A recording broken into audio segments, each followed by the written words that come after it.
Okay, Pat, you wanted me to do some video. You wanted me to do some recording, so I'm going to do some recording, and I'm going to try it on something that I know a little bit about.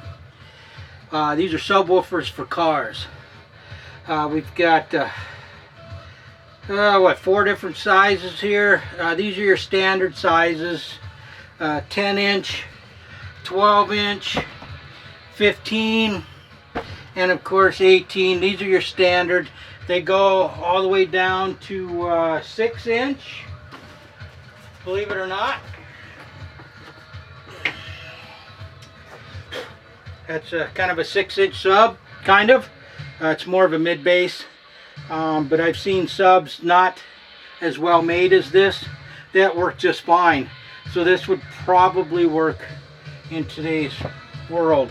But they go 6, 8, 10, 12, 15, 18, 21, all the way up to, I believe, 40 is the biggest one.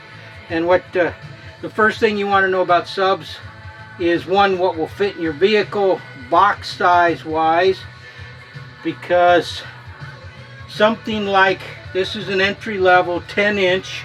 It's digital design, has a 1500 series motor, which is kind of a small motor, about 500 watts.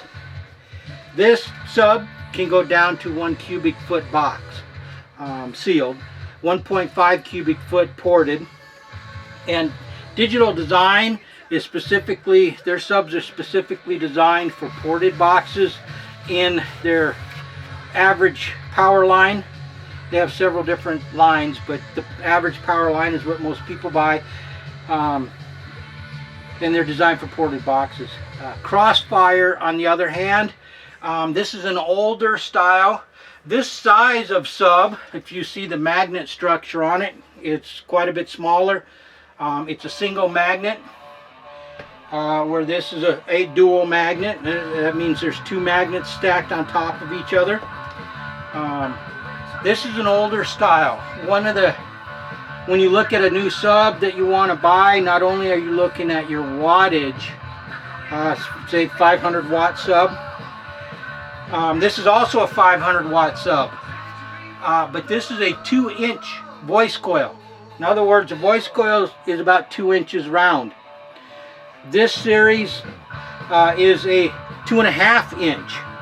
So even though they're both rated at 500 watts, the 10-inch 500 watt will most likely perform better, longer, and not get as hot as the 2-inch voice coil. You actually have more diameter, more physical space for the heat to dissipate. Now when you step up to, I have to move these, they get kind of heavy. This is the 9500 series. Hopefully you can see this over there. This is a massive sub, or massive magnet. It is triple stacked. This is a 1500 watt sub that has a 3-inch voice coil, and can take a lot of pounding. Actually, I have two of the 18-inch series of the 9500s, and I have put two 8,000 watt amplifiers on two 18-inch subs with that same motor structure for competition, not on music. On music, 1500 watts RMS, that means constant power, would be the 9500 series would be the way to go. If you want to go a little higher than that, they have the 9900 series, and of course still the one and only Z Motor digital design. There are other companies out there that imitate it, not as good. It is still the single loudest subwoofer, a single 15-inch this size. On 40,000 watts, hit 161.1, I believe, which is very loud.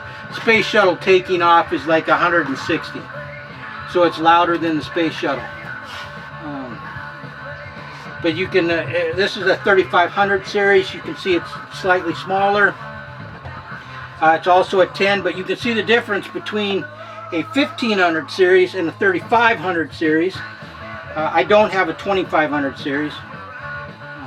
I like DD because they perform fairly well. They've lasted quite a long time. As a matter of fact, actually all of these subs here are about 6 years old. They've all been in different setups. And they perform very well, all in competition. Now this one, on the other hand, this is an XT2 Crossfire sub I've had for over 10 years. I think I've had this more like 12 years, and works fine. It's a 2-inch voice coil. Actually this one might be 2.5. I'd have to look it up. This might have been right at the switchover point between 2 and 2.5, but it's a higher end. Where this is a 2-inch standard voice coil that you'll find on almost any of your inexpensive subs. Anything under about $200, you're going to get something that looks like this, not chromed usually. Okay, going back to box wise, something like this is going to take 3 to 5 cubic foot. Something like this, even though it is a smaller sub, it has a larger magnet, requires more power to use it. This will perform better in a 3 to 5 cubic foot box than the same sub in a, say, a 2.5 cubic foot box. You're going to get much more bass, more low-end boom. Kind of everybody understands what vibrates the vehicle. You're going to get more out of a larger box, but you can get too big. And when you get a box that's too big, you get into what's called a free air environment. So the sub loses control, you lose that back pressure, you don't get as nice a crisp, deep sound. That's where your box design programs, which are free, don't pay somebody for a program, just go online. They're all basically about the same. A few minor things you need to know: box size, port size, size of the sub.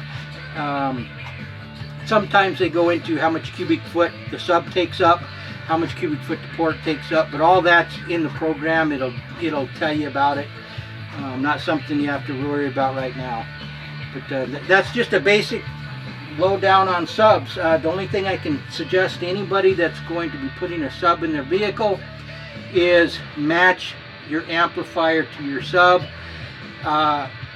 Sub like this one, I'm going to put a 300 watt amplifier on it. It's going to perform awesomely. It's going to sound good.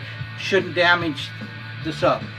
I take that same amplifier and I put it on a sub like this, it's barely going to move it, because it takes a lot more power, a lot more energy to move the voice coil in the magnetic structure. And these have, they're called spiders. It's basically the suspension part of the sub that returns the sub to its starting position. This is going to have a very thin, easy to move spider. Doesn't take a lot of energy to move it. This one is going to be very stiff. It's going to take a lot more energy to move it. So you want to kind of match your amplifier to your subwoofer without overdoing it. I don't want to put a 1000 watt amplifier on this sub. I'm going to damage it. Now if I had 2 of these subs, that's different, but generally you want to be pretty close to what you will match the subs. Now if you're going to go into competition, you're going to be doing SPL, which is sound pressure level comps. You're trying to get the loudest volume possible. You're going to go off of a single tone, which is completely different than music. So the rating on the sub is going to be different, and then a lot of other factors fall into it. Box design, box size, amount of power, your electrical system. Completely different, a whole different environment. Unless you're going to compete, just take the general specifics of it's a 500 watt sub, put a 500 watt amplifier on it. Preferably the higher the quality of amplifier you can get, the better. Common sense is going to tell you don't spend $150 on your sub and $2,000 on an amplifier, because then your sub becomes your weakest point.